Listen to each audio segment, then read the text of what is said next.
that steps forward, gets a big crit onto Tam. There's another one! Oh, basically 3 shots. Nagin White Shield, despite being heavily behind in this game, turning around. Will they be able to get it? Gogoing's gonna make it in. A few more hits. Will this really happen? 66 seconds. They save the Nexus. Second man down, make that third and fourth. PK one more. It's an ace for OMG. And that's gonna be the game.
Welcome to the Bexco Auditorium in Busan, South Korea, as the 2014 League of Legends World Championship continues.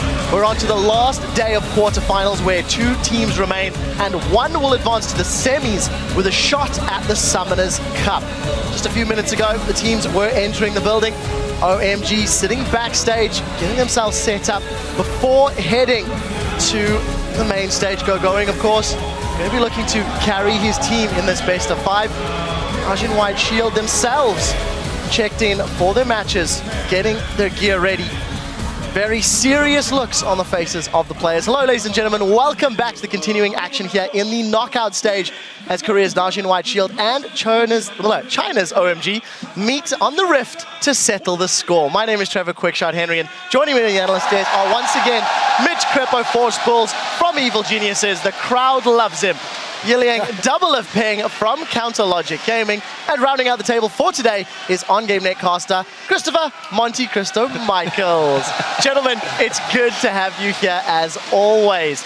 This World Championship encircles the globe with 24 live broadcast partners, bringing the excitement directly to you in over 16 different languages. Of course, we do have the crew at the LPL who are providing the coverage from the Chinese audience, and there they are today.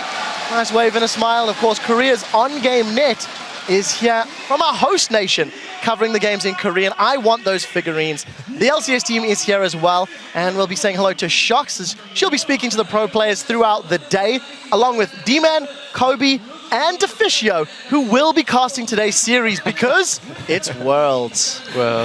Before we get into today's series, let's take a look back at the action from yesterday. I want to talk about the quarterfinal series between the 2 Chinese squads, Edward Gaming and Starhorn Royal Club. Monty, you weren't on the desk with us for the day, but what was your take on the best of 5 and Royal Club's eventual victory? I mean, Royal Club continued to play at the level that they've been demonstrating throughout Worlds. Uzi is obviously a monster, and EDG, I thought after a couple weeks they'd return to their LPL playoff form.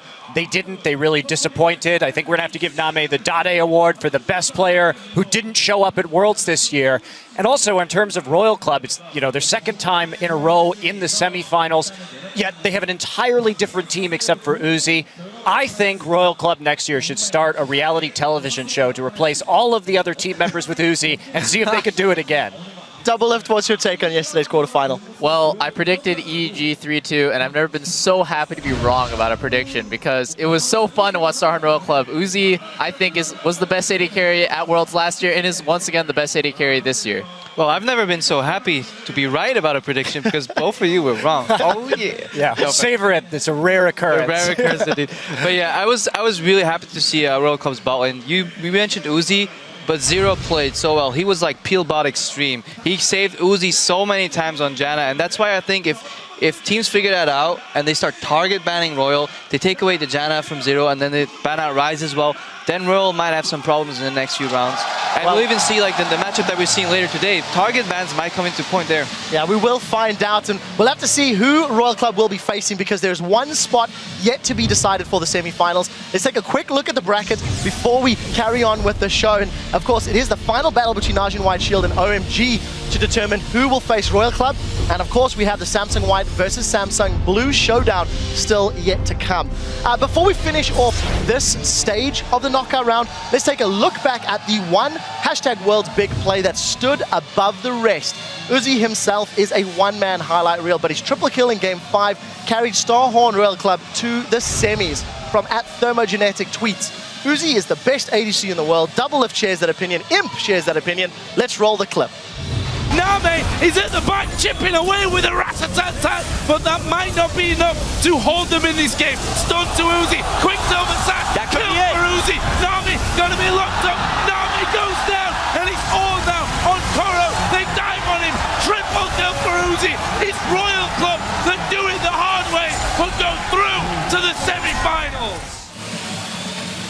And this was really just icing on the cake. I mean, he had played a spectacular Tristana game leading up to that, but the thing that impresses me the most about him is he understands his damage output so well, and he's really confident in his calculation. You'll almost never see him jump forward and not get the kill. He's not like one of those Tristanas that's like, maybe I can get it, jumps forward and has to flash out. He always gets the reset. Yeah, definitely worked out in his favor. You guys at home can continue sending your choice moments from all of the games at Worlds to us by tweeting at LOL Esports with the #Worlds Big Plays. For information about all the teams, the players at Worlds, head over to lolesports.com for stats, videos, features, and more, and visit the schedule where you can vote for the team you think will be victorious in this matchup and going forward with clicking the thumbs up.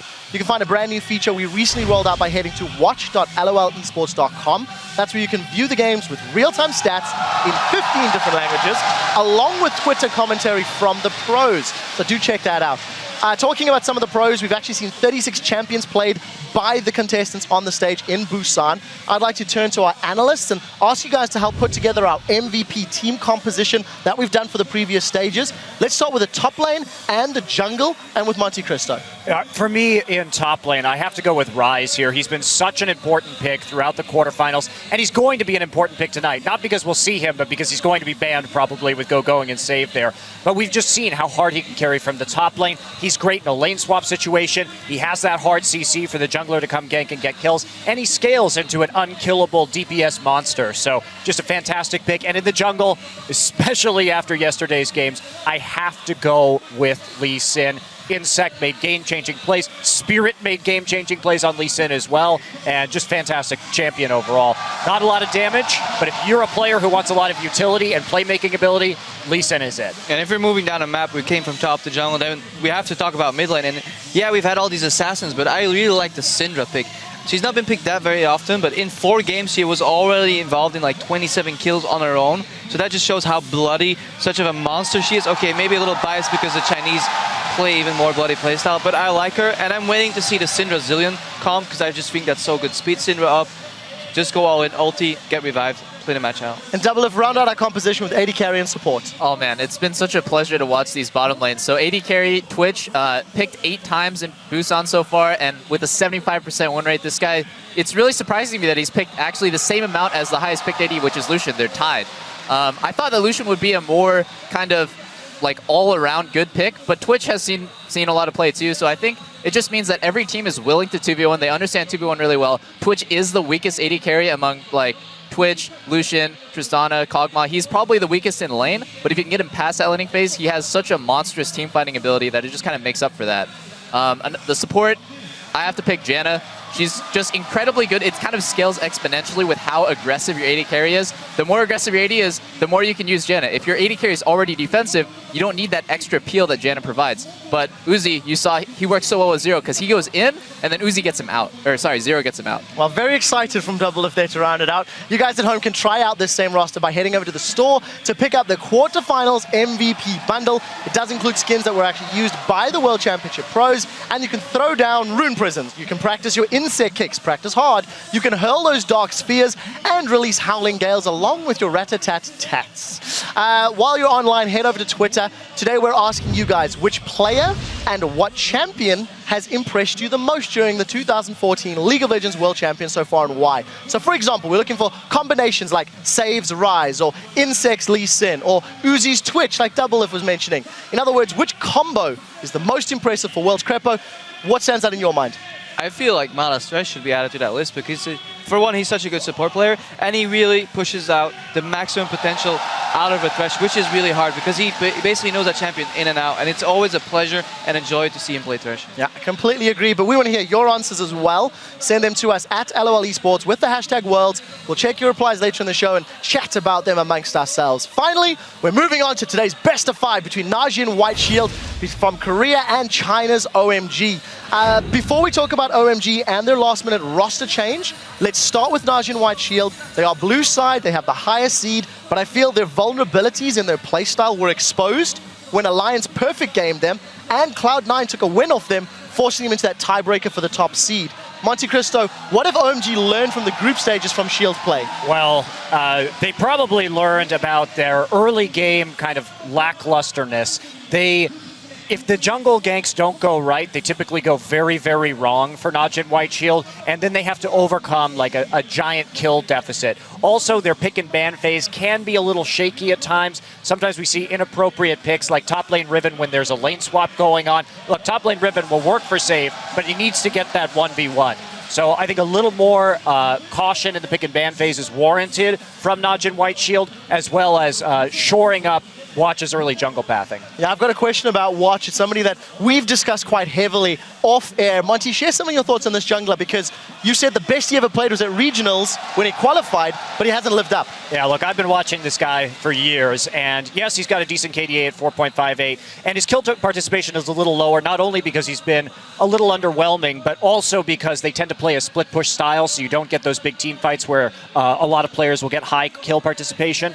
But he really needs to step up his game. In the Alliance game, we saw him go 0-3-0 early. He kind of started the shook snowball that made it so they really couldn't do anything at all in that game, because he had some pretty, there's no way to put this, better way to put this, but awful ganks in that game. And so he needs to really think about how he paths on the map and be a little more clever in his decision making instead of so easily readable. So Crepo, let's move on to OMG. They have changed their support. Dada777 failed to impress in the group stages. He has been subbed out for Cloud. This is not a new thing. OMG have done this throughout the course of the LPL. Talk to me about Cloud and what this is going to mean for the Chinese squad. I think regardless of like synergy issues, this will still be a good change for OMG, because Dada was just underperforming at Worlds. He was just not showing up. And if we go back and we look at the records back when Cloud was on the team, they went 16-5 with him, and I believe like 1-6 right after once he was off the team, once Dada joined. So that disparity is so big, and if they can even get a fraction of that power back into this game, this match will be a lot closer than it would have been with Dada.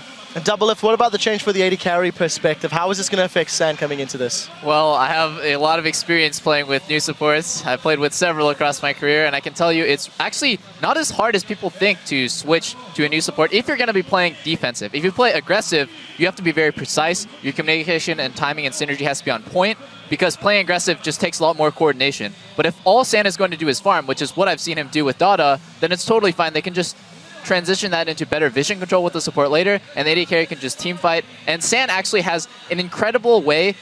I think the statistic is that he gets the most CS differential between 10 and 20 minutes, which means he catches up the most out of any AD carry between 10 and 20 minutes, because that's when he gets away from Dada. So briefly, let's quickly talk about Loveling in the jungle. Played as Alan last year in the support, moved to the jungle role, and he's been hit or miss. I asked you about Watch earlier. What's your opinion on Loveling, Monte Cristo? Loveling is another I think, jungler like Watch that either has a huge game or he doesn't really show up at all. I mean, taking a look at some of the statistics of this guy, he's got a lot higher kill participation than Watch, but again, they're more, but a lower KDA. So he's been so good getting big carry status in some of these games, but if he doesn't make an early impact, he really doesn't make an impact at all. All right, so we've heard from the analysts briefly on the series. I want to put their knowledge to the test and figure out who they are predicting to win this series between Najin White Shield and OMG Crepo. Who is your victor and why?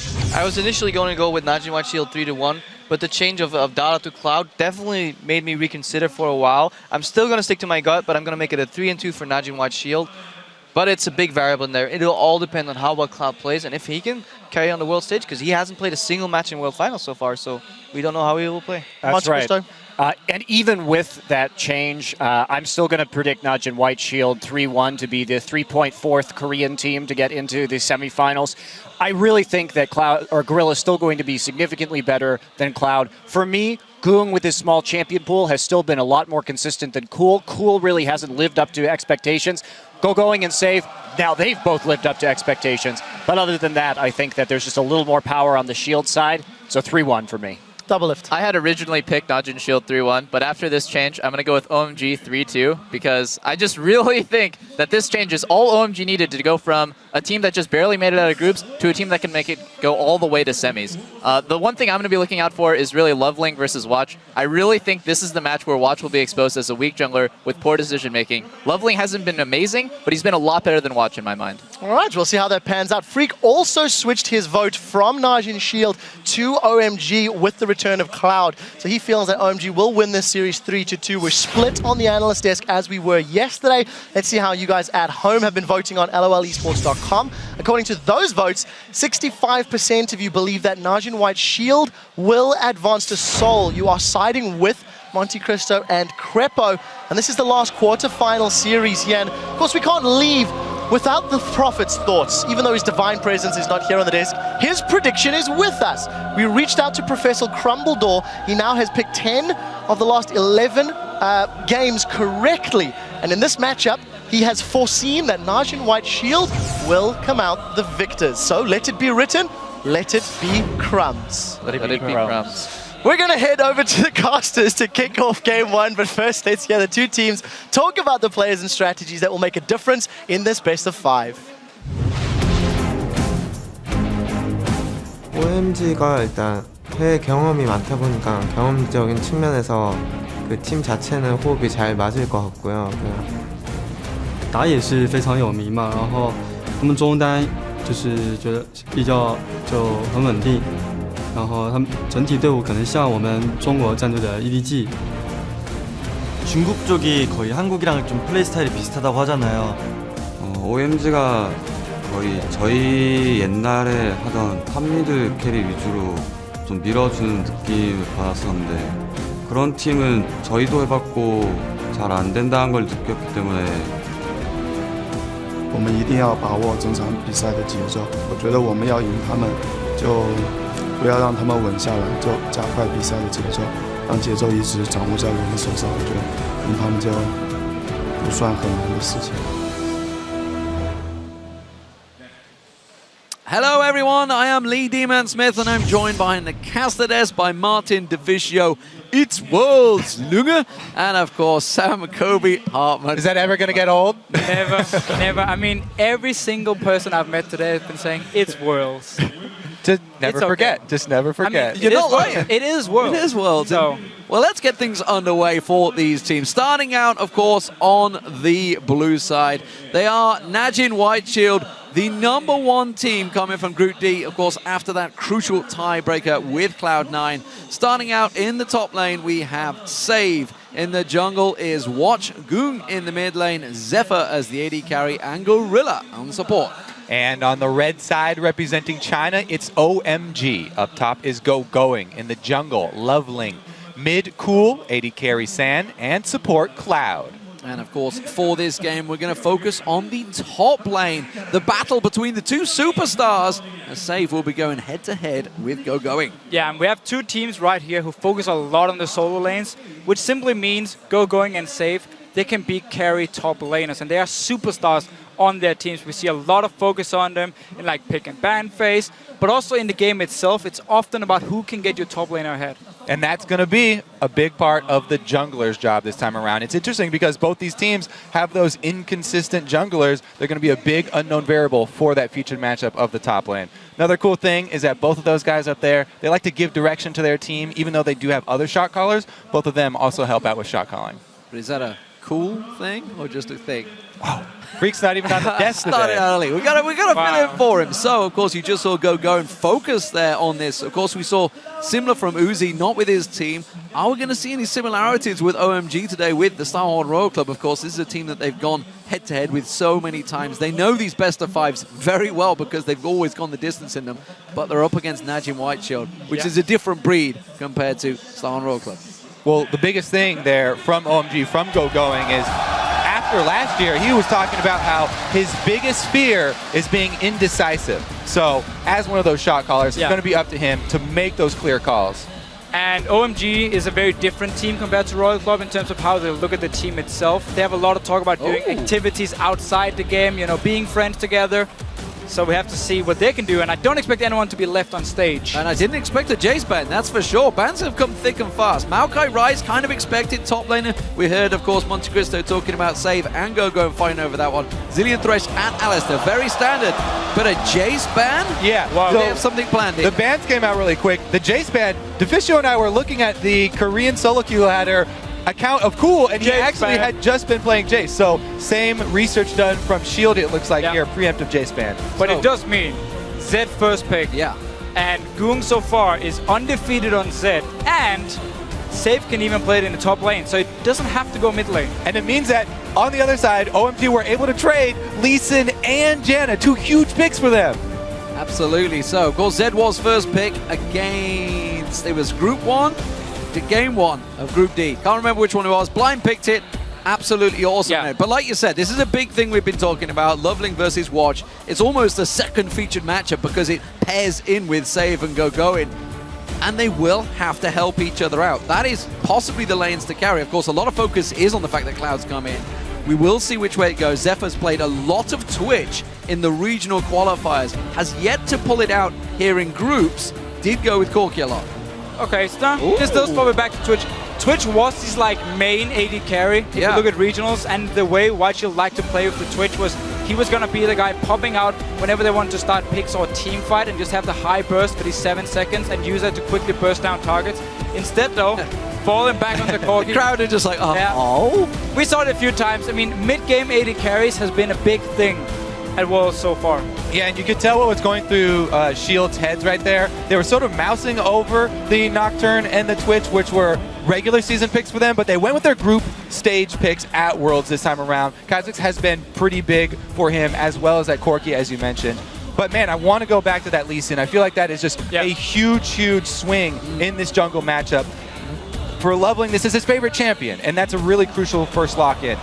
And he's also Watch's favorite champion. So not only do you get Loveling on his main pick, you can also deny it from Watch here. And you now have a Sidestone jungler against the Kha'Zix who normally doesn't build Sidestone, which is going to be a big deal because Najin Whiteshield is a team who's known for their vision control.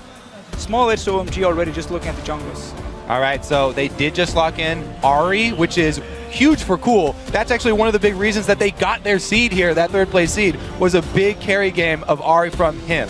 And it opens up a lot of pick potential. It's always a fun matchup to watch, the skill matchup between Zed and Ahri in the mid lane. And can he land the charm? And the one thing, of course, for Gorilla is he's picked and played any support he wants really damn well, that's for sure. Of course, Nami was one of the fallbacks, but it looks like Braum could well be the choice this time around. He's hovering over it. Certainly given it a lot of thought, and we're still wondering what is going to go in that top lane. We haven't seen either of them go with it yet. Oh, this is great. So this happened. Top lane Zed. This happened, of course, against Cloud9.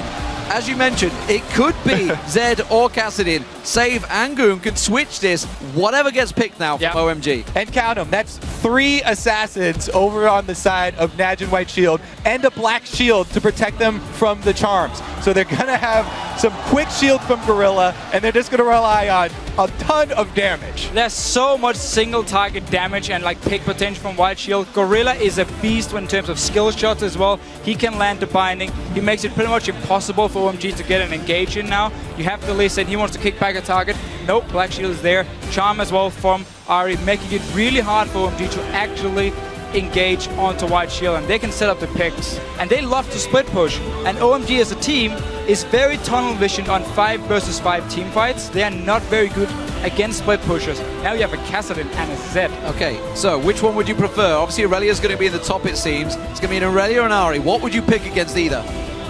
Oh, that's a tough one here. I mean, Zed against Ahri in mid lane. Zed has the pressure early on, so that could be in favor of Goong. But once Ahri gets a blue buff and cooldown reduction and some armor, like an arm guard, she can actually take over the lane. So maybe we're going to see them swap after the start. So Zed in mid lane for the first few levels, then swap later on when the blue buff comes in. Blue buff Kassadin, blue buff Ahri. You go even against each other, armor on one side, and then Kassadin has the... So one more final thing, with an Aurelia in there. Are we actually going to see a split push from OMG? Because they like to team fight. I doubt it. If they do split push, it's usually only for maybe 60 seconds or something, and then he'll join the team for a team fight. I think if it's going to be split pushing prowess, you got to go with Shield here, especially because they have so many options with which to do it. And that's a great thing about locking in 2 different damage type assassins. As you said, they can switch around who's going into that lane depending on what sort of defenses have been built from OMG. Yeah, and it's going to be so scary. If Cool in the mid lane on Ahri doesn't actually get a lead early and snowball, he will never be able to kill Zed in the late game in a split push. If, however, he does get the lead, and because there's such a strong mid game here from OMG, they might be able to actually just win early game, win mid game, and close it out even before this Kassadin gets going and before Zed gets going at all. Yeah, I mean, as good as the Ahri from Cool has been, this matchup is so tense because if you miss that one charm, Zed can all in you. Absolutely. This could be a very big first game here, of course, as we start this series off. Who do you guys at home think will take it in Game 1? Tweet us at LOL Esports and use either the hashtag NWS win or OMG win, and we'll look at those votes shortly. Here we go, ladies and gentlemen. Game 1 of the quarterfinals. The final quarterfinals here in Busan. Winner will face Starhorn Royal Club. Meanwhile, the loser will sadly go home, and all China's hopes are on OMG here. All right, now this game, I just have to say, it would be tragic if there were lane swaps. I'm 100%, everybody in the audience is also rooting for regular lanes because this matchup, going versus Save, on 2 of their classic champions, 2 of their best champions. This is like one of the most looked forward to Chinese versus Korean solo lane matchups, you know, right up there with Uzi and Imp. This is just going to be so good in top lane. And it's funny if you look at the 2 teams and the players, they kind of have the same style.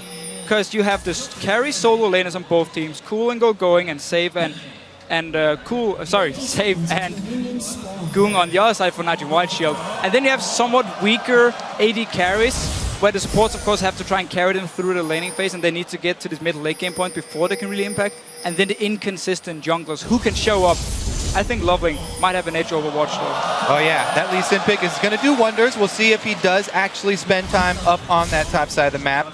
That vision point that you made was going to be a really big thing too, because building into that Sight Stone will allow OMG to get more vision than usual. The thing is, Najin White Shield are so good at clearing out vision. Save has the most wards per minute cleared of any top laner. This is going to be a push, and they're going to go straight blind into this push. They have to start out with a ward here, or maybe it's going to be a binding from Save. We'll see how they go in. They're going to start setting up. It's going to be an invade any second. 148. Keep your eye on the clock. Neither of them can see each other. There. Face them straight in there. Loveling's going to go too, but he manages to get out safe. Watch is taking low. The exhaust is working on him. The OMG going to back away, but they are the ones with first blood, and they are still pushing. It was only 4 members from OMG here, but the Howling Gale from Jenna at level 1 is so strong. It knocked up every single member from White Shield here. Gorilla couldn't flash away in time, ends up dying. Cool went back so late to base there, 4 versus 5. What a big start here. Let's see how this first blood. Oh, it's going to be lane swaps after that. No. Standard lane, just the top side. The answer swap.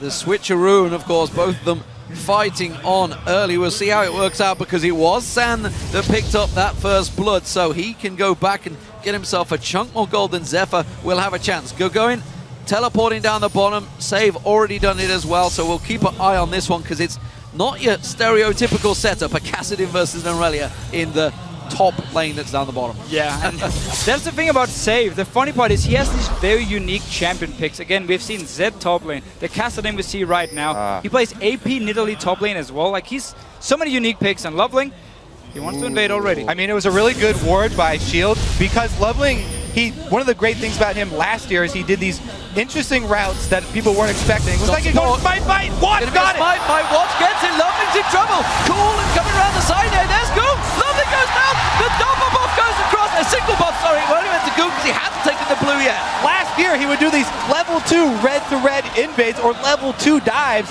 and they worked out for him then. But what a good counter from Shield. They have the ward in place. They see his invade and collapse. Great job from the mid. And he's going for it. The Ignite goes down. He's got the red buff ticking. That keeps the slow on Cool. Cool forced out the way there. And this is going to cause so many problems for Cool in that mid lane. A red buff Zed this early on. He can just go all in again in a moment. Yeah, and that was a very big mistake from OMG in this mid lane. Cool, he wanted to push out the wave and force Goom to stay on the tower and pick up the farm so he couldn't walk into the jungle and help Watch here. He did manage to get him pushed down in time. Goom walked in before Cool could react, and they managed to get a kill. And of course, Watch expecting the invade here, at least making it a bit harder for Loveling. Yeah, I have to say, for Shield, you got to give that credit to Gorilla. That ward was his ward that he bought at the very beginning. The real ward that was going to last 3 minutes. The real hero. I mean, you talk about all the time, the prep here from Shield for long series is so good. Cloud putting so much damage down on Gorilla. Gorilla taking, of course, the minion hits as well, which stacked it on there. The Howling Gale interrupting him. Watch though, he is walking about here, and he's going to go straight into Loveling once again. This time around, will they fight again? Loveling doesn't want any of it, tries to safeguard away. Watch pounces on towards him. Lot of damage going down. Of course, that red buff slowing and burning on him, and he's not backing away. Catches him with the Void Spikes and clears out the ward. And this is what Watch loves to do as well. Both these junglers can invade on each other, get the D wards. Watch, he does it as well. Once he gets the lead, he will live in your jungle. So going trying to put pressure on Save while this is all happening. San was making the move. We saw him there. They know he's coming down the bottom. Save's going to back away, so the lane swap once again coming in. Yeah, jungle aggression from Kha'Zix as soon as he gets that lead over Lee Sin, and it pays off there. Save is easily able to back off. And up top, Shield are just getting a free lane here for Zephyr on Corki. They're trying to get him to that level 6 point very quickly so he can start throwing out poke. And notice how he's pushing in the wave because there's no teleport for going, so they want to deny him all the farm here in the top lane. And because the rest of the members from White Shield is on the bottom side of the map, then OMG can't just go and take the dragon. Trouble for OMG. It's going to be a 3-man. Cloud went aggressive, but Gorilla and Watch are coming around the side. He's going to be the focus. Oh, the Dark Binding completely whips. And now they're going to try and turn this one around. It's going to be a tricky with so many minions they can't push on. And OMG get away safe. Oh, Gorilla should have been patient there and not fire the binding straight away. She just walked into the bush here, forced the flash first, and then fire the binding later. Otherwise, Cloud might have gone down. Yeah, a little bit trigger happy right there. Some extra vision here. Currently an advantage of Shield on the bottom side too because of that early excursion into their jungle that Watch made. Gorilla going to go the same path here. One thing with Shield, they supplement the vision that they already have with a further line of wards. So Gorilla right there, you can tell he's not taking the risk getting that deep ward, but it will provide them vision for the second blue buff spawn, and we have to watch. Since Kha'Zix is already ahead of Lee Sin, are they going to set up one of those classic second blue buff handoff ganks and try and take advantage? Keep our eye on the difference in that mid lane. You saw the stats come up a moment ago for Goom. Incredible stats in the group stages on Zed, answering a lot of critics, of course.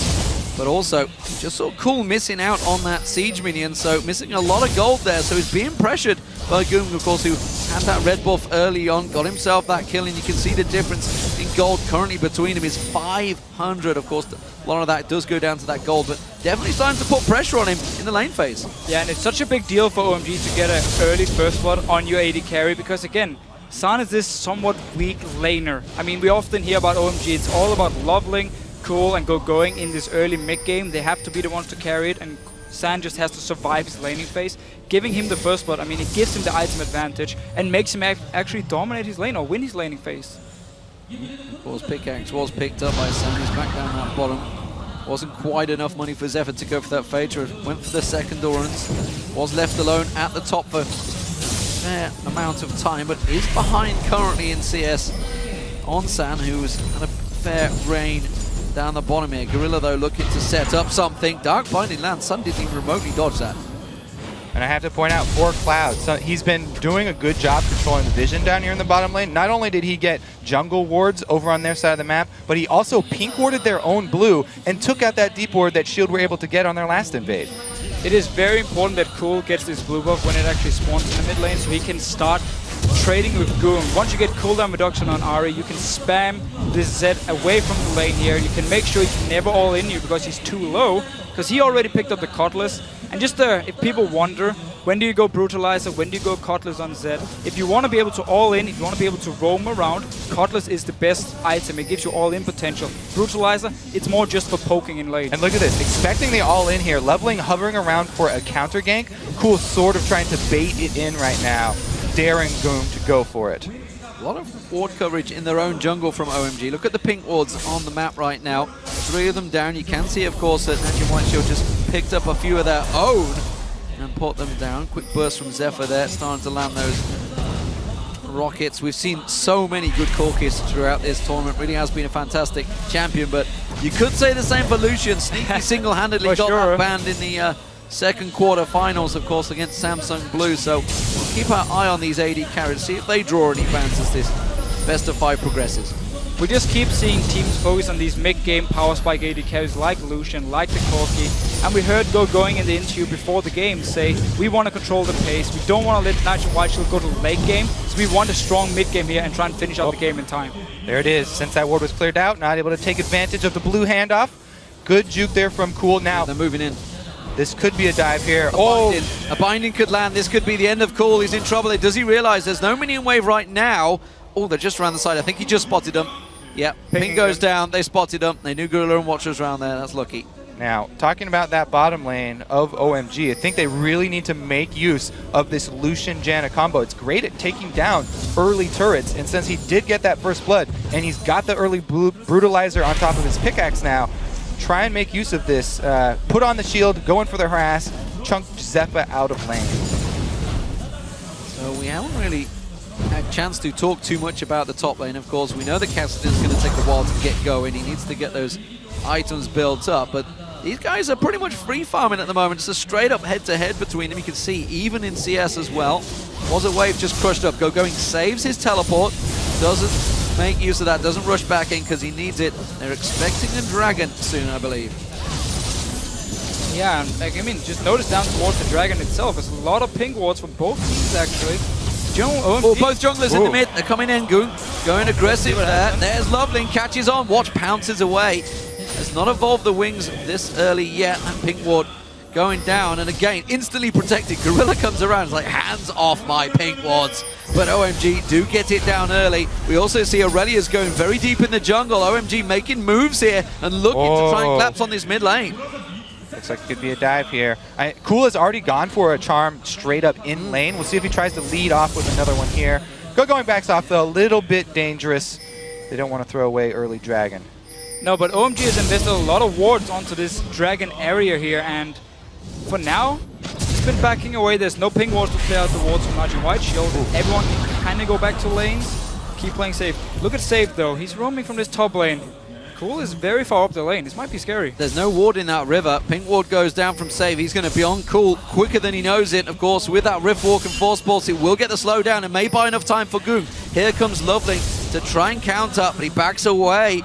And they choose not to go for it once again. And again, these deep wards that Shield are keeping up inside that blue side jungle, they keep seeing Loveling's movements. Again, another ping goes out, so they don't go for that aggressive move mid. Basically just both teams. I mean, they have the defensive wards, they have the pings on both sides, and then they have 1 or 2 deep wards to try and spread the jungle. Yeah. This is the thing about Aurelia. Once she gets her ulti, she has this all-in potential every single time it's up. Well, Goon left the lane, and that's the kick straight onto Watch. The charm doesn't go down in time, has to use his ultimate to stealth away around that tower.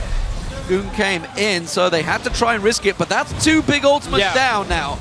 And a flash as well from Loveling here, just trying to get Watch, who just popped his ulti, and Got his stealth. There are so many skill shots that you have to dodge in this bottom lane against Corki and Morgana. They're dodging a lot of the rockets, but then the bindings are landing because it's a great use of crossing over those two skill shots here from Zeppa and Gorilla. Dragon going to get started off here. You can see Najin Whiteshield setting up for it. They're in towards the pit.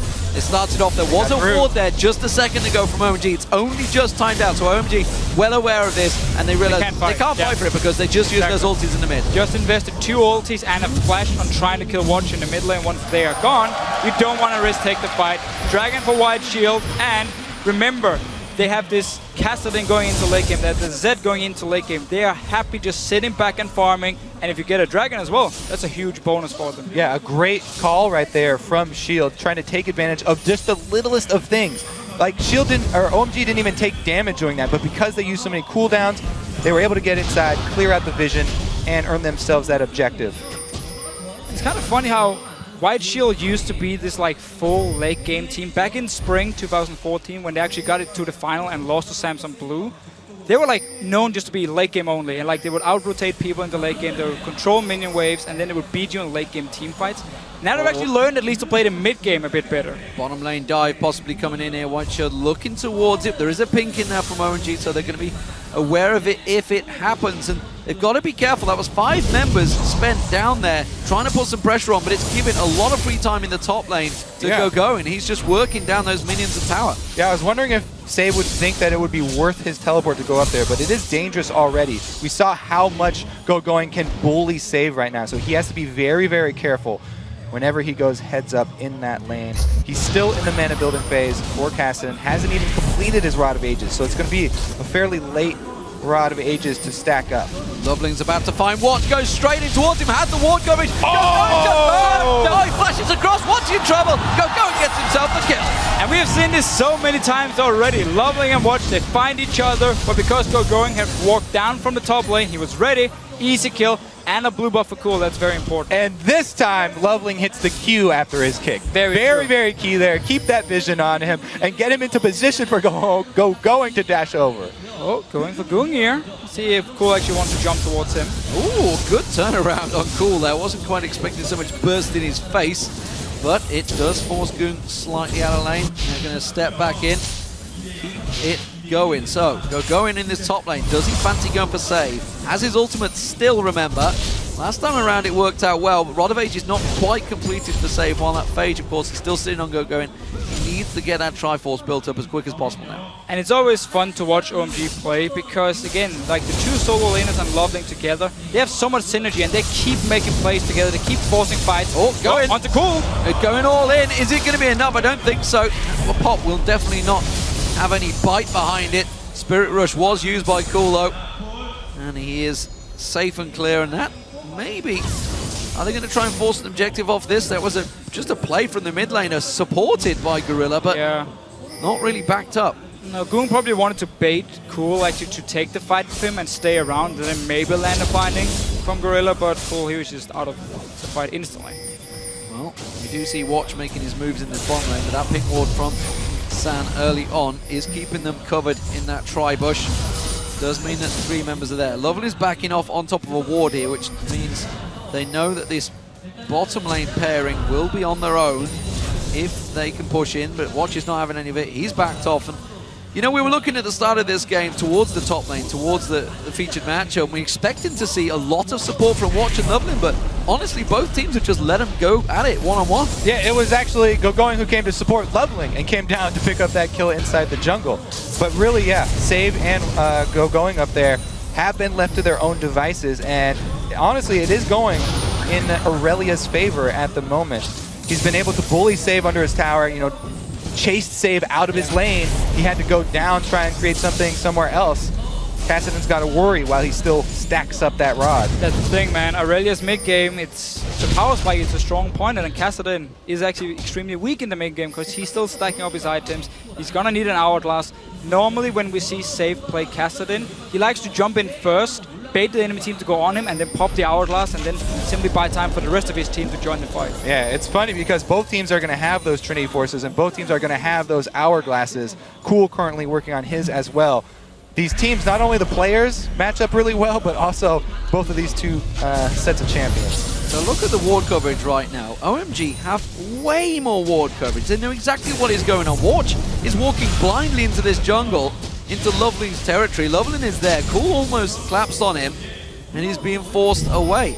Looking across, OMG obviously had the 3 wards where they went for the gank on the blue. At the moment, Najim Whiteshield are very much lacking on any ward coverage. They've gone for the 2 crucial points in OMG's jungle, but that's about it with the 1 single pick. Keep in mind they don't have the Sightstone they have on the other side. That poke from this lane. They're going to get this turret pretty soon, and that might be in time for Dragon. It's actually perfect timing for them also because there's teleport ready on safe in case a fight should break out in this bottom lane. But it's so hard for Lee Sin to gank a Morgana lane when there's the Black Shield just to stop him from actually kicking back a target. Well, the Cullen was used. That should be back up just in time for the Dragon fight if they go for it. Still trying to bait Goong into something here. Loveling cleared out the pink ward in this brush just a few moments ago. I wonder if they're trying to bait him. They're going to collapse towards him. Gogoin was heading down here.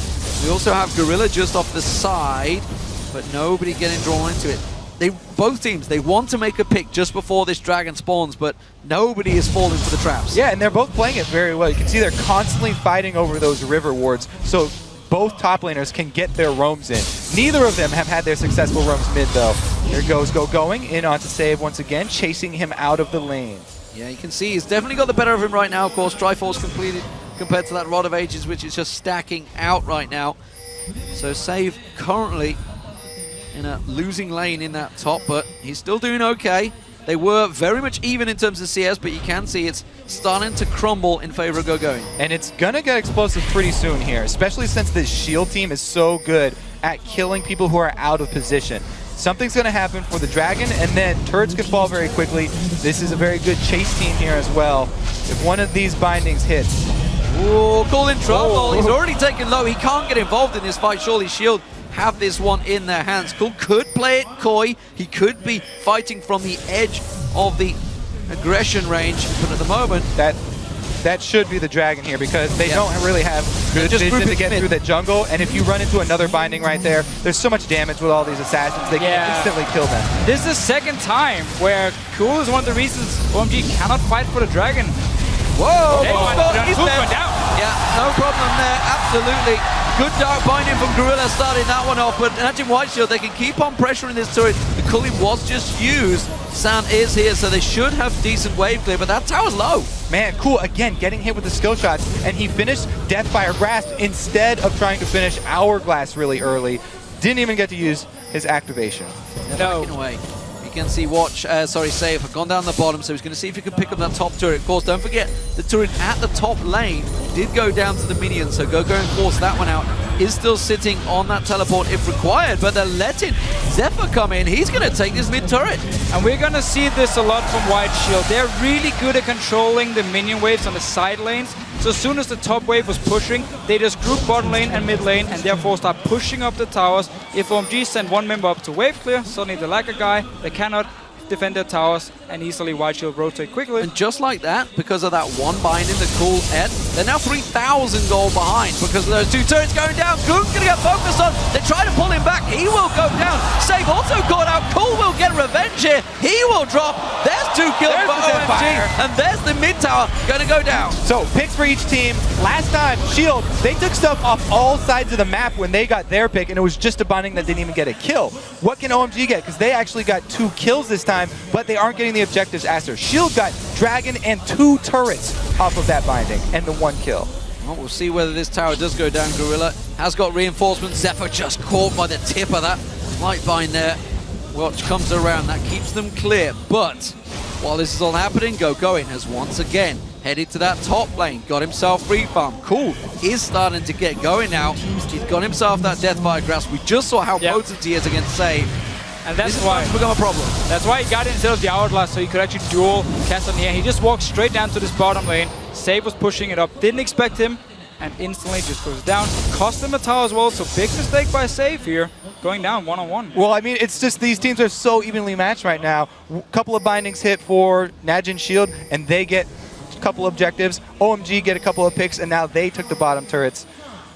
The very important part though for White Shield is they got the mid tower down, and instantly you can see some depot wards on the side of OMG, because mid tower is gone. You can walk into the enemy jungle, place the wards. You can even place one in the middle of the lane so you can see the enemy team walk into their own jungle, and therefore you know where everyone is on the map. And now we're getting towards that mid game here where Shield really shine with their split pushing prowess. Going trying to tank this one out. He may well just have enough. Flashes away from the Soul Shackles. Goong just comes around. 4 members of Najin White Shield pushing on the top tower. But look at this. OMG, 5 members all collapsing on this one point. They may run straight towards that tri-bush. They will back away. They're not going to go for the fight. And once again here, big mini wave in the top lane. White Shield, they move up there. They force OMG away, even though there were 5 members. They had to run from mid lane to top lane, and they didn't do it fast enough. Therefore lost the tower. And it's not even the quantity of wards that Shield put down. It's always the quality. Right before they're going to move to this top side of the map, you point out all these wards they have on the red side. Boom, top turret's dead. Save was split pushing down bottom the entire time, so that lane is now pushing. Buys him time to go back to base and purchase this Kassadin. Rod is stacked up, and now he's got the needlessly large rod. So something we've talked about many, many times with the Chinese teams is right there. 5 members all collapsed, but as you said, 3 members all coming from that mid lane. They could have taken the mid turret. Yeah. Instead, they chose, we want to fight in that top lane. They could decide just to trade towers, but it's what we often see, but it's also... It's so much easier for us because we see the movements up here, and when you're in the situation, you see 5 members or 2 members pushing top, and you're like, okay, let's run up and defend it, but you don't realize it's already too late, and that's why you need the quick decision making to just change your style or change your approach, and instead trade tower for tower instead of trying to run up and defend. And that's where Shield have found so much of their success, is forcing their enemies to play reactively. They constantly are dragging them across the map and taking those little incremental leads. Yeah, and we actually saw Cloud9 do that really well against White Shield, where they were running around the map with them, constantly traded objectives, and White Shield actually didn't really have much of an answer until the very last team fight where they managed to win it. They did against Alliance in game 1 though. 7,000 gold behind. They managed to pull Alliance from pillar to post and completely keep them guessing. Of course, they got the revenge in game 2, but we won't talk about it. That's a long time ago. Poor old Alliance. Their perfect game. Oh, what could have been. As it stands, it's Najin White Shield that are here. They are the #1 team from Group D. And they are starting to make some moves on OMG here. And again, drag coming up in 50 seconds. They switch their focus once again down to the bottom side of the map. Push up mid and bottom, get that vision control that they're going to need in about 40 seconds. Oh, the kick lands, they go for save. It's a what? The jungler will go down. He gets caught out by the calling. It was going that ended it. The charm landed on save, but he happened to rift walk just at the right moment. Jungler down, dragon spawns in 20 seconds. Look how little OMG can do though, because Shield prepped this so well, top pushing and bottom pushing. They're going to try and siege up here mid. Oh, Cloud caught out, Gorilla backs away from this one. They do get themselves a tower. Dragon's up in 13 seconds. Damage is huge from Save. He's starting to ramp up. He had that rod. He got the boots. And now, just like that, OMG are forced away just in time for Watch to spawn. This is why Corki has been such a big pick this world. The poke from him. Rockets landing, binding landing, and Save jumps in to pick it up. Yeah, not the first binding we've seen from Gorilla in this game here. Taking out the kill. On the Going, tries to go in, but he's going to get caught out. Goon follows through. Here comes Save. Damage onto Sand is just massive. And they are forced away again. They can't contest this now. They have to back away and play defensive. Those double, triple assassin comps, so fun to watch. You can see Shield jumping in. Goom easily able to get back to his ultimate shadow there. And after the picks, they do pick up the dragon. Again, both side lanes still pushed up. They get to continue their invade. Blue going to be a steal for them. It's just all about this long range poke and the binding coming in, which sets up all the kills. OMG stay around, should be able to trade for a move up here, but they just wanted to take mid tower and then walk down to Dragon after they got the kill on Watch. Credit to Loving, by the way, that was a beautiful setup by him. And then one binding lands, poke from Corki, and the all-in potential of the Kassadin. He was expecting the quick inset kick, and he actually caught Save, ironically, and Save rift walked away, which pulled him further in. So it's like, this is great, I don't even need to use a ward. I'll just kick you anyway. So OMG, falling behind in gold here. They're 4,000 gold differential. Equivalent turrets, they have all of the outers down, but it's Najin White Shield that are making the plays. The one thing here for Shield that we can ding them on maybe is this Corki build, second item, Last Whisper. It's even debatable if third item Last Whisper for Corki is a You good suggest pickup. the third item Leandris is not good for a Corki. When you're trying to get style points, then it's definitely worth it. But, you know, to his credit, there's a lot of armor on the side of the team, but still, second item Last Whisper there, not quite as efficient as he could be. Oh, Bloodthirster would definitely be great for him. Also, just for the poke he's doing with his rockets already. Well, Gogon's done well to get the Triforce and Frozen Heart so quick, I think, on this one. But we'll see, of course.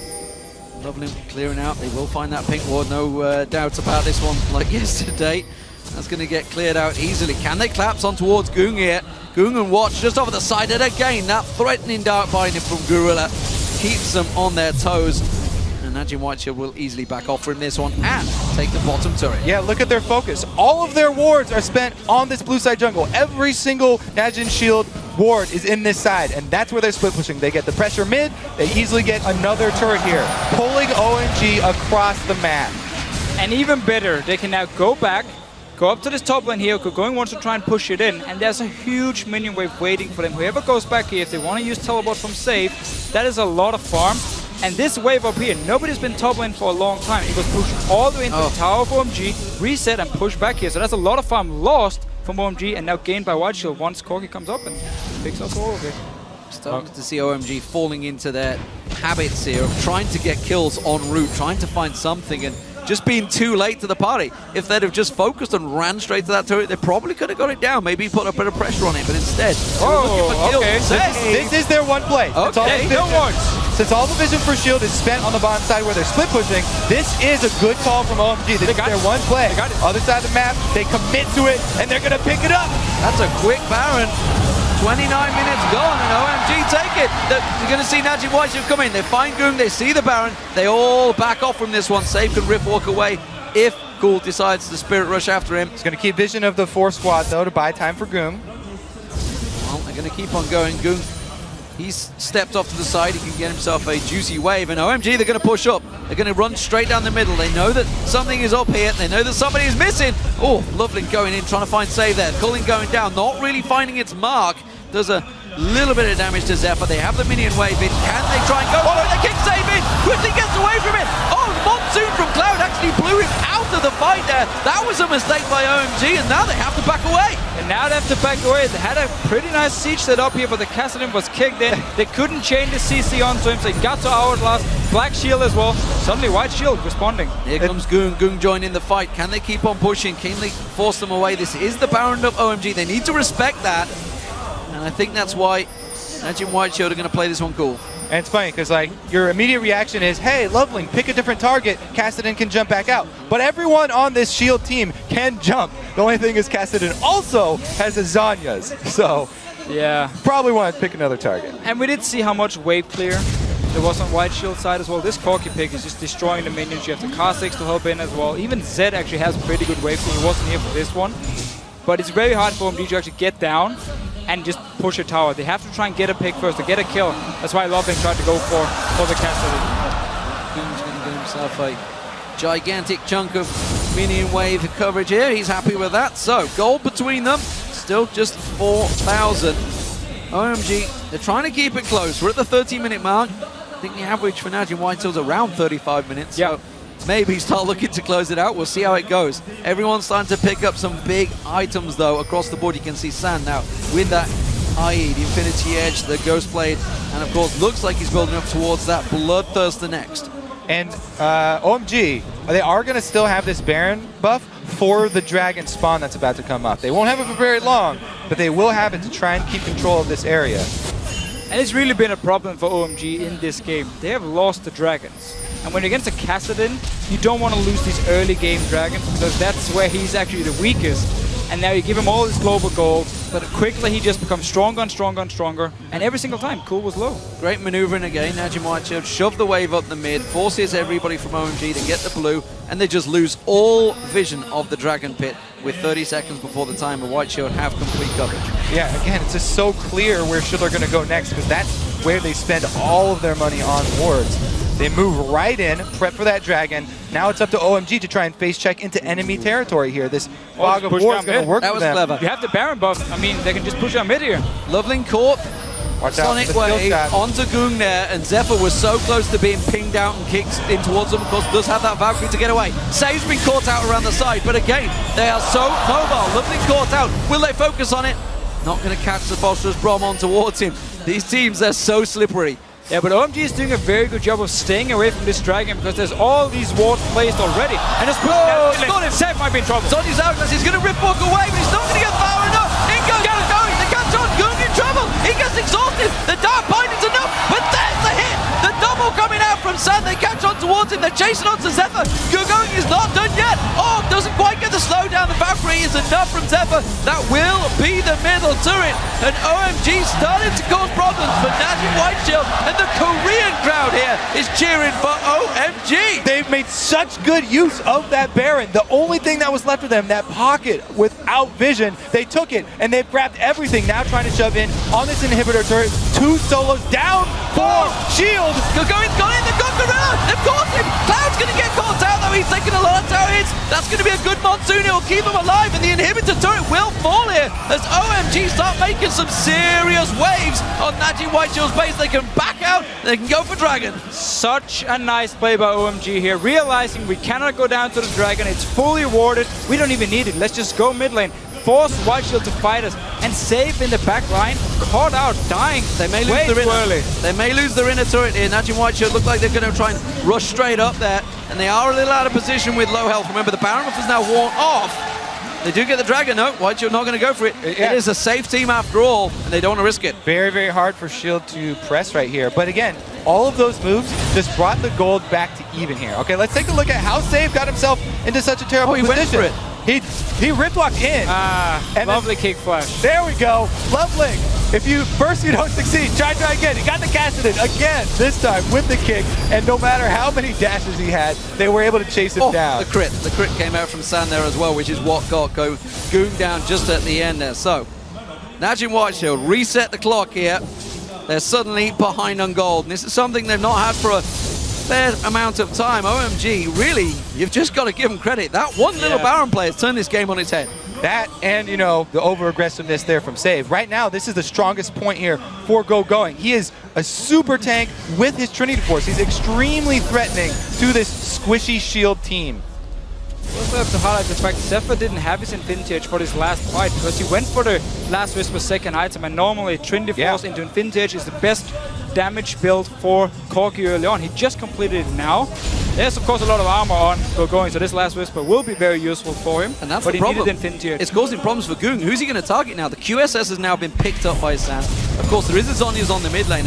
You're not going to go for Going because he is a super tank right now with that Radiance and Frozen Heart, and that's causing serious problems for Najee Whiteshield. They can't pick out anyone, and that's why OMG are feeling confident. They're just going to come in and brute force down this inhibitor. They've stripped half the hit points off as they back away and keep Najee Whiteshield pressured. Yeah, Shield are definitely going to make an adjustment for the next game. Leaving Baron dark after 20 minutes versus a team coming out of the LPL is going to bite you in the back. OMG, remember, Going's greatest fear was being indecisive. What got them back into this game? That decisive call. Yeah. And can we also just give credit to Loveling for his Lee Sin? Oh, yeah. It has been fantastic. Don't give this guy Lee Sin ever again. Well, OMG realizing the speed and efficiency that Najee Whiteshield can collapse and chase on somebody that is low. It was cool that got caught out with the binding. Cloud was also dropped low, but Baron's up in 3 seconds. There goes the vision control. Oh, double warding. That's a slip up from OMG. But Najee Whiteshield, they're going to rush mid. I do like the ward just outside the Baron because most people put the pink ward inside the Baron pit and then expect just to clear whatever's in there. The ward just outside, you won't see it with the pink ward. You need to place 2 now, and therefore they will be able to spot if Whiteshield tries to clear it away and start the Baron. Notice there, pink ward, can't actually see the ward. Can't see it, and Najee Whiteshield are starting this one. OMG are close by. Loveling's just off at the side. Going down so fast. Here comes Going is a super tank. He's ready, happy to fight and draw the attention, but he's not that strong. He can't take 5 members down. Baron not And regen again. Zephyr picks it up. There goes the culling, though. It will force Najee Whiteshield away from Baron for now, and that will be enough, but it is a big death time already. Risky. They're starting it again. They're very risky. Just back away now. You took too much damage. Going the hero here, the captain of OMG, sacrificing himself, stops the Baron. Well, we saw it yesterday, of course, that flash rise They just went in and straight up 3v1. It works, man. Just send in your top laner. That's how you stop Baron. Get in and do the damage. Look at this. They're trying to sneak down the bottom. Cool is heading down there, but Save is already there.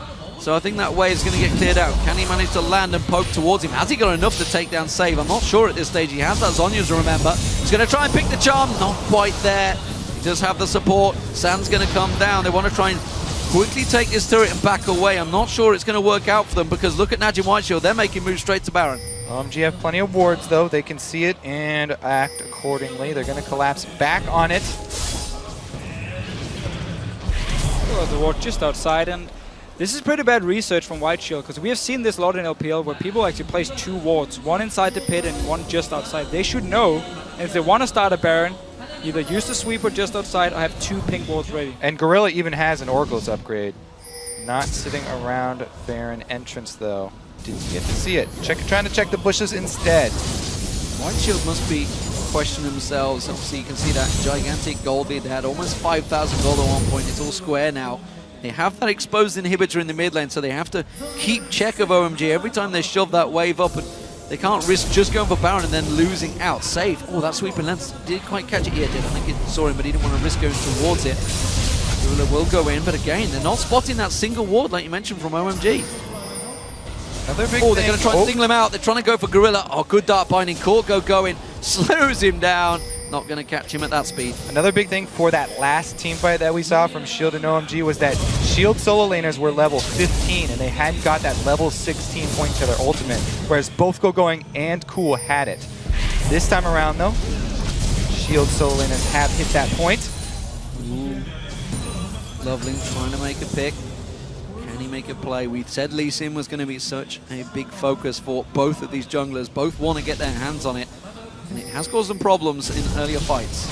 Ooh, and look at this. Gorilla is almost ready to complete his Zhonya's Hourglass, which Shield, without that tank, they don't usually play with a hard tank. Having Morgana with an Hourglass brings a lot of zoning to a team fight from your support role. Really helps out these teams that do not run with the actual tank stats. Yeah, it does mean, though, there's no Mikhails coming in to try and save a target who does get charmed. You have to dodge that charm. This Baron fight, this Baron bait, the back and forth, this is actually playing into OMG's hands. This is what they've done for the entire season in the LPL. They are well aware of how to play this dance, and they're not getting caught out by anything. Najin Whiteshield trying tricks, go in, trying to draw them in, will clear out the ping ward. And OMG once again clear out the majority of ward coverage that Najin Whiteshield have. And OMG in the LPL, they were one of the teams that actually played around Baron really well. We just saw yesterday a lot of risky Barons, from Royal Club, but OMG have been one of the teams that actually have worked around Baron and not been drawn over to that magnet. This time, though, this is risky having 2 people bottom. Shield, though, they would have to commit really hard to this Baron. Yeah, but OMG still, they have the same ward just outside, so they know, okay, you didn't start it yet. Here's a fight. Cloud, Going's caught out. Is it going to be enough? I don't think so. Instead, he turns it around. He goes in for save. There's the damage. There's the Zhonya's drawn out. OMG back away. They knew that cooldown's going to be huge. D4G fired up. They go on. Saves the trouble. He goes down. They catch him out. Goong has to back away, but the colleague is ripping him apart. The Baronet comes in. Lovely finds Zephyr. Straight in towards the Black Shield. Tries to get caught out. Sands on it. There's going to be the Soul Shackles. Isn't enough. It will ping off. Cloud taken low, but OMG come out on top with a 2 for 0. They're not done yet. Going trying to catch on Gorilla, not enough, but that frees up the Baron. And OMG really show how good they are playing these dive-on comps here, where you just rush onto whatever target you can get to and you just burst them down into it. The fact there's no tank on Whiteshield means Save is the first target, and he goes down very, very fast. He only has the Hourglass to protect himself. Again, OMG, great play around the Baron. They didn't go for one of the risky ones. The one thing you can't say for Shield, though, is that they had both side lanes pushing during that. They did get shoved into the turrets. Again, though, second Baron here for OMG. Last time around, they made great use of it, and there's nothing to distract them from taking down the rest of these outer turrets. Those 2 secondary turrets should be pretty easy money for them. You see it again here. So Save actually jumps in. He's always the guy who wants to engage because he's the only frontline member they do have, and he has the Hourglass. It's a good Black Shield. What now? I mean, you use your Hourglass. Cool still has charges on his ult. He can just follow him up, kill him. Aurelia can constantly dive on. The reason China loves Aurelia so much is because you can always dive onto the back line and just follow people and kill them. And again, our featured matchup. That fight right there were the 2 solo laners of OMG versus the 2 solo laners of Shield. Woo. Black Shield was just a fraction of a second too late, but it was enough for OMG to get Zephyr down. They come in, Baron on, and in goes Lovelin. Thought about kicking, actually used it on Zephyr. This time the Black Shield does get stopped. They are going to take down the inhibitor. They may lose their top turret here. Going has teleport. We'll see if he backs off and goes to prevent Save from taking that top turret. I think they will. He needs to recall and go up. There will be a tower though for Save because there's been so many minions constantly pushed into this tower here, taking it very low.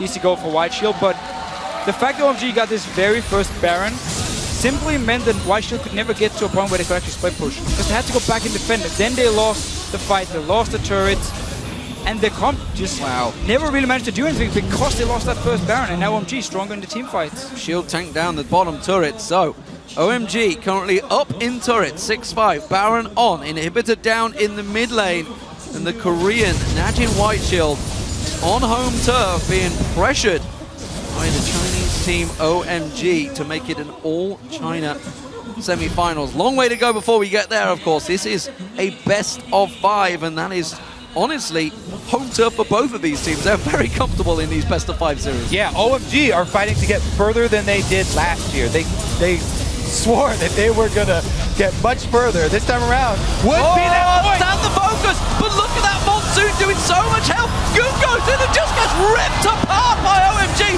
There goes the Captain towards him. Going comes around the side. Zephyr's the focus. He's tanking up the turret for days. Gorilla has to use the Zonyas. He's in trouble. He's going to get caught out. That's the second. There's a third capture as well. The inhibitor turret will fall. They're tanking it through. They don't care. They're going for the Nexus. Super minions get one down.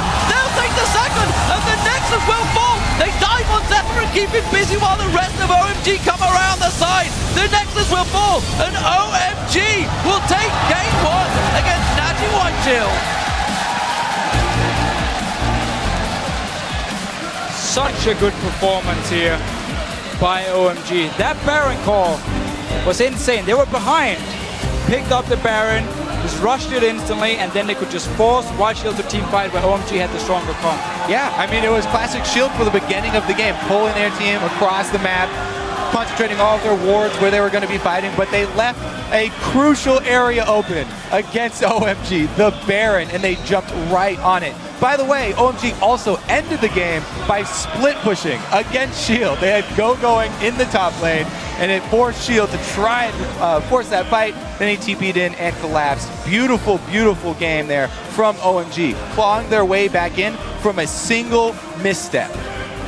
Solid control overall, honestly. They were 5,000 gold down at that point. They managed to turn the Baron, and we were talking at that time how Najin White Shield were just controlling the map. The one part they didn't control was that Baron pit, and as you said, after the 20-minute mark, you cannot leave that area blind.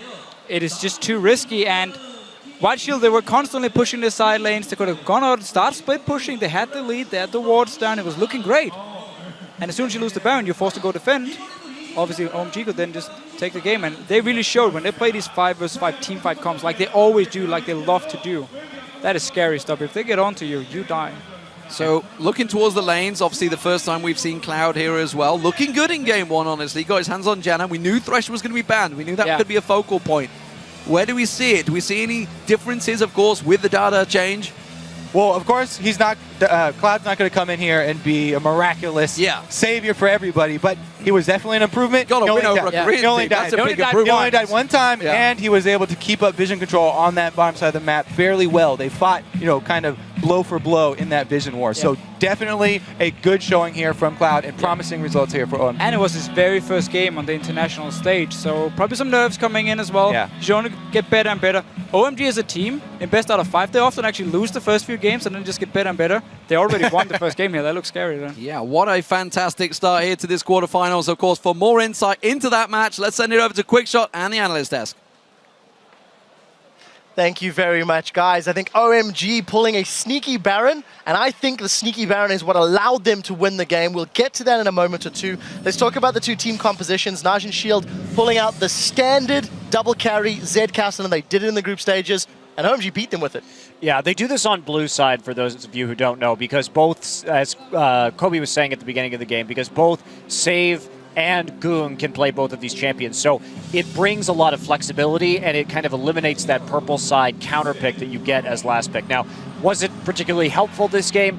No, it wasn't. I mean, Going still got really far ahead of his Kassadin. Kassadin doesn't have a lot of tools in lane to deal with Aurelia, but that was kind of the thinking behind it. Now, talk to me about the rest of the composition. We had sort of carry top laners for both squads, carry mid laners for both squads, mid-game sort of AD carries on both sides. I feel like both of these team comps stylistically were very similar. Doublelift, what do you think? I really disagreed with the Morg pick this game because really the only thing there is to Black Shield is Lovelink's ultis, right? And he didn't do that, and Lovelink just constantly kept kicking Watch and kept kicking Zephyr into his team. His reaction time really isn't good enough to merit picking Morgana. Yeah, as actually I want to touch on that point. We can call the graphic down by now because we know like what the comps are like.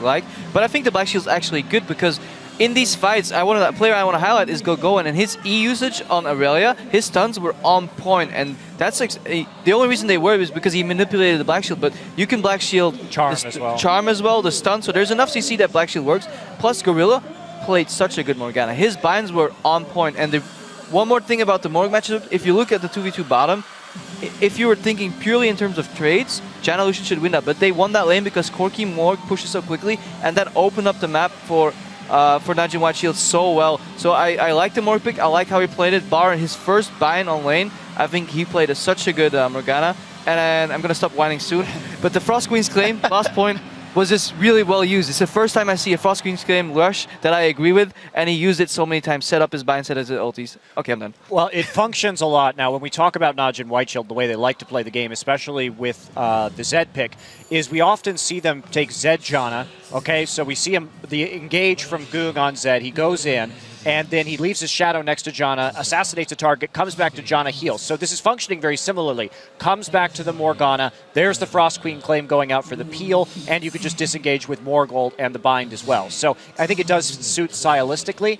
And this was only Gorilla's second professional game ever on Morg, so not something that OMG was expecting for sure. I just want to point out how weird the mid picks are, in my opinion. First pick Zed when Janna's open. Janna's historically been a counter to Zed. Not only does Janna pack exhaust, but ulti will blow Zed away, and Zed's ulti no longer puts a shadow right next to you. It puts it where his original location was. So Janna's just like a natural counter to Zed. Also Ahri, to me, Corki poked Ahri out before every dragon fight. That was probably one of the biggest reasons why Cool was unable to participate in any of the dragon fights, and OMG just had to give everyone up.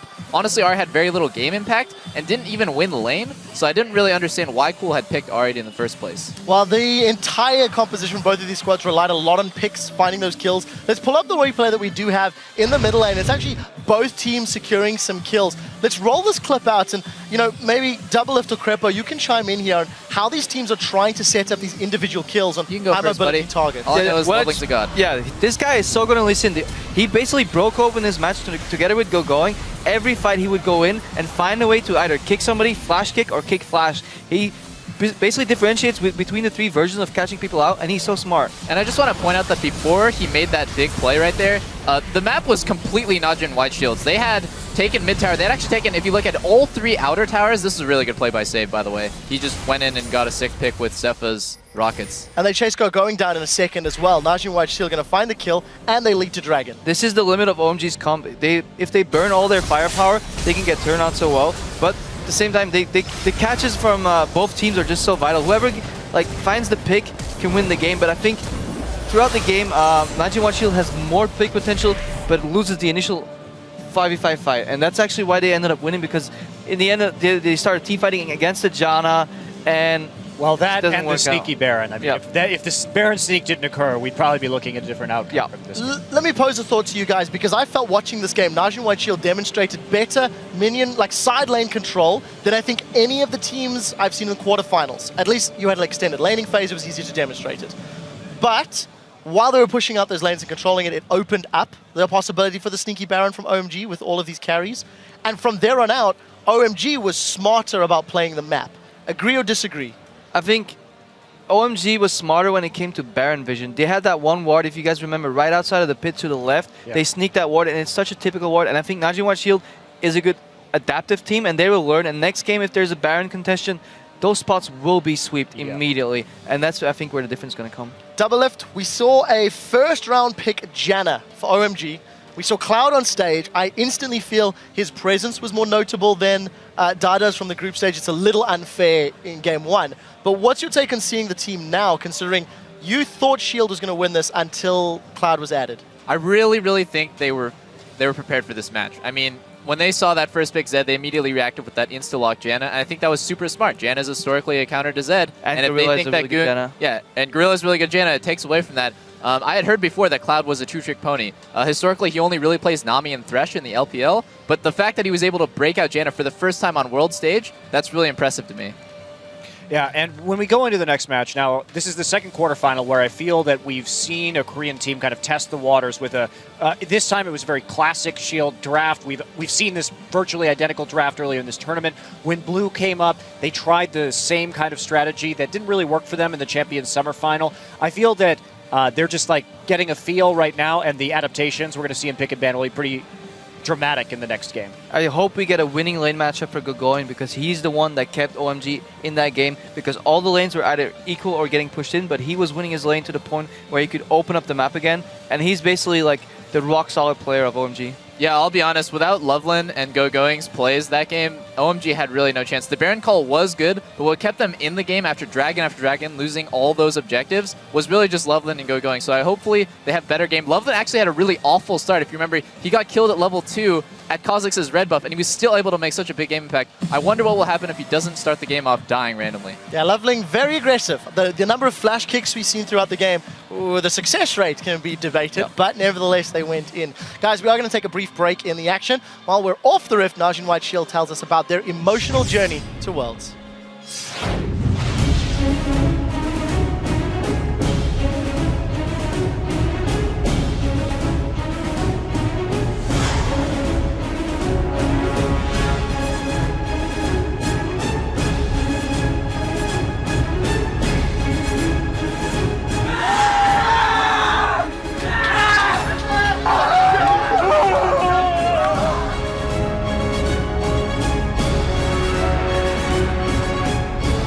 (2014년) 서머부터 저희 실드가 이제 멤버가 바뀌고 제가 탑으로 포지션을 바꿨잖아요.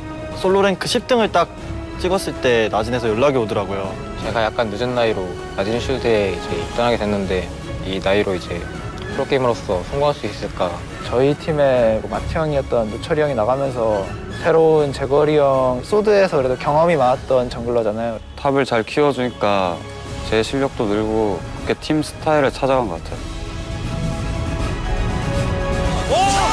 그냥 원맨쇼!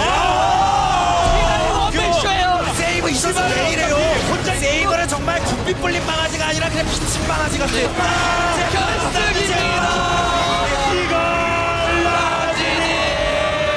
한 단계 한 단계 올라가는 게 되게 뿌듯했고 우여곡절 끝에 명경기들을 많이 만들면서 올라가게 되어서 좀 재밌게 경기한 시즌이었던 것 같아요.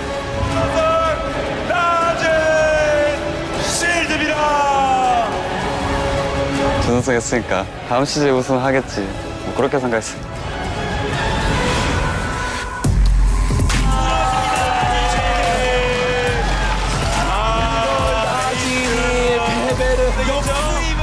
팔 8강에서 승승패패패를 당했잖아요. 기분이 되게 오묘하더라고요. 팀원들과의 신뢰도 좀 떨어지고 초심에 가졌던 마음이 조금 나태해지지 않았나. 그래도 아직 우리 롤드컵 남아있고 멘탈이 좀 추스렸던 시간이 필요했던 것 같아요. 거의 막 반쯤 포기했었어요. 감독님이 새벽 4시에 부르시더라고요. 니네가 하나 된 게 중요한 거니까 부담감 갖지 말고 편하게 해봐라. 뭐 마음 편하게 해. 네. 알겠지? 충분히 이길 수 있으니까 마음 편하게 가자. 네. 자, 가자. 하나, 둘, 셋. 화이팅! 저희 팀과 KTB가 선발전 1일차에서 붙게 됐을 때 들리는 말로는 언더도 그런 진출권에 진출하지 못한 팀들끼리의 대결이라고 자극을 엄청 받았었어요. 대회 때 오니까 게임을 너무 잘하더라고요, 다들. 좀 웃으면서 했던 것 같아요, 이제. 이 분위기면 KTA는 이길 수 있겠다. 결과적으로 이기고 나서 이제 SK가 남았었잖아요. 4경기 때 저희가 바론을 시도했는데 페이커 선수가 뺏어가셨잖아요. 잠깐 한 2, 3초 동안 정적이 왔어요.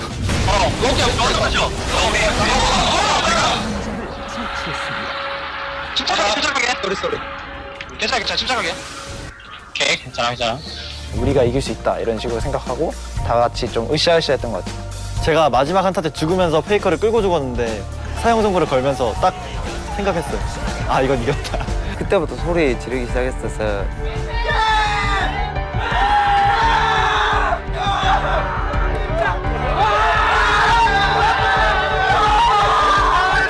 그냥 롤드컵 보기만 하던 걸 이제 내가 가는구나. 끈질김인 것 같아요. 다른 팀들과는 다른 끈질김을 갖고 있고 뭘 하든 뻔한 결말은 재미가 없잖아요.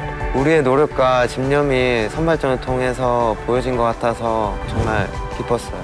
저희 팀 하면 이걸 라진이라는 단어가 있잖아요. 불리하다가도 역전을 하게 되니까 막 이걸 라진 이러는데 솔직히 라진 실드가 우승할 거란 생각을 잘 안 할 것 같은데 롤드컵 결승전에서 전 세계인이 이걸 라진이를 외칠 수 있게 꼭 우승하고 싶어요. 저와 라진 실드 꼭 주인공이 돼서 주목받고 싶어요.